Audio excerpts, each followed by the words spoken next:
नमस्कार दोस्तों। कहते हैं जब किस्मत खराब हो तो ऊंट पर बैठे हुए बौने आदमी को भी कुत्ता काट लेता है। वही हो रहा है आज की डेट में रिया एंड गैंग के साथ में।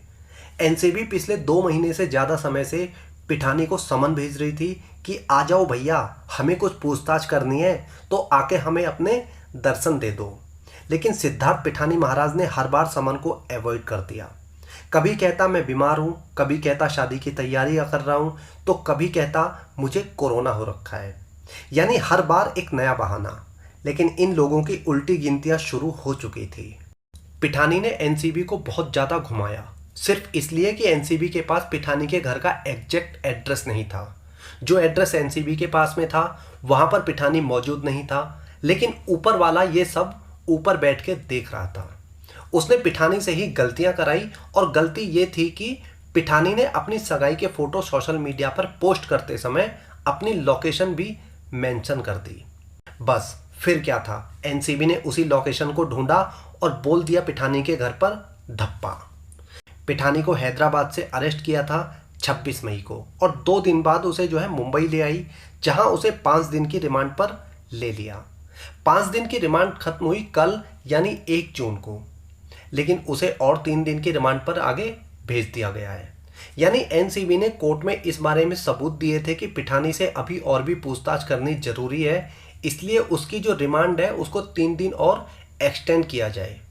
कोई भी जांच एजेंसी तभी रिमांड मांगती है जब आरोपी से नई जानकारियां मिलने की संभावनाएं हो। मुझे याद है एनसीबी ने ना तो रिया की हिरासत बढ़वाई थी और ना ही शोविक की।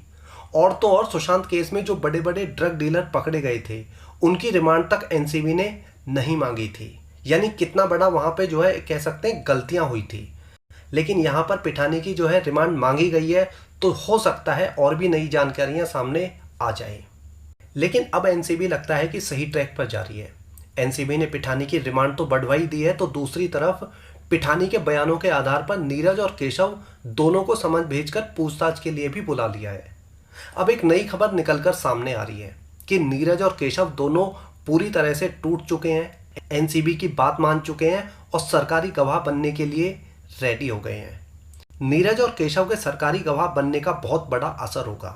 इन दोनों के सरकारी गवाह बनने पर रिया और बाकी लोग जो जमानत पर बाहर ऐश कूट रहे हैं उन्हें जल्दी ही समन भेजा जा सकता है। और अगर रिया या बाकी लोगों को समन भेजा जाता है तो 100% मैं कहता हूं रिया की गिरफ्तारी तय है।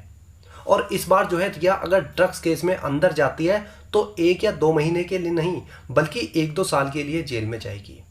क्योंकि रिया पर जो आरोप हैं वो ये हैं कि रिया और शौविक ड्रग कंज्यूम नहीं करते बल्कि ड्रग्स की ट्रेडिंग करते हैं।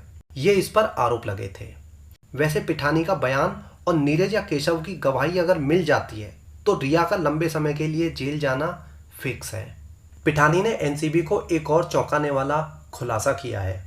पिठानी ने एनसीबी को बताया है कि रिया सुशांत के बैंक से जो रुपये निकालती थी, चाहे वो चेक से हो या एटीएम कार्ड से, उन सारे पैसों का रिया ड्रग्स खरीदती थी। अब सवाल आता है कि रिया इतने ज़्यादा ड्रग्स का करती क्या थी। इसका जवाब है रिया ड्रग्स की ट्रेडिंग करती थी, ड्रग्स की पेडलिंग करती थी, और यही रिया के फंसने के सबसे ज़्यादा चांसेज हैं। यहाँ पर पिठानी के बयान होंगे तो वहीं नीरज और केशव की गवाही।